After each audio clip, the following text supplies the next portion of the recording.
Hello class, final video and final assignment for the semester today.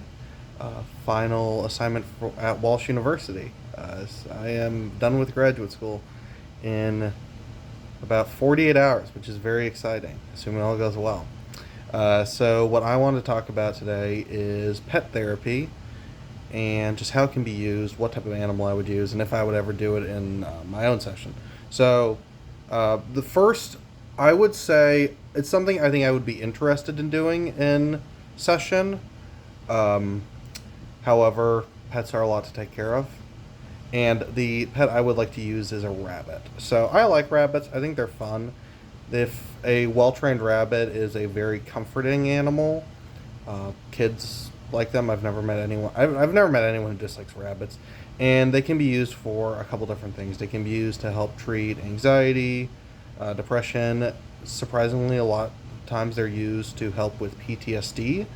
But since my primary group of clients that I work with and the age demographic are children, that is the group I would like to focus on. So, something I would like to do if I were to ever use rabbits in therapy is pet therapy centered around treatment for anxiety.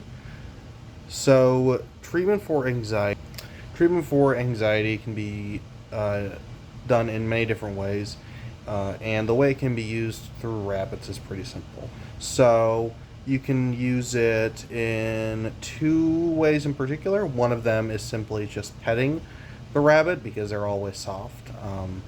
It can create a comforting feel for it.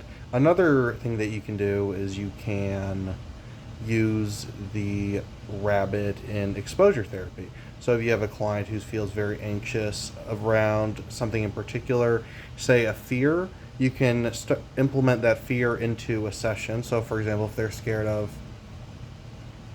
I don't know, spiders, for example, and obviously you don't want to put a real spider in a therapy session, that would be inappropriate. But if you wanted to use like a toy spider or something and expose it to them slowly, what you can do is include the rabbit in the treatment as well by having the rabbit involved in the exposure so they have a level of comfort with them.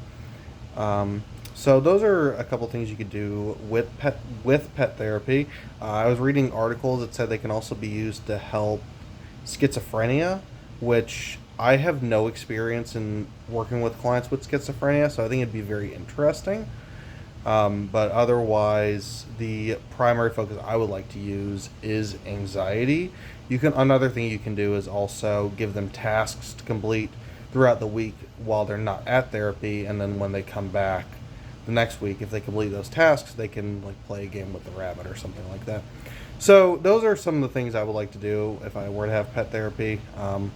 I like rabbits. I think they're really cool. A lot of work to take care of though, but those are my overall thoughts for the week.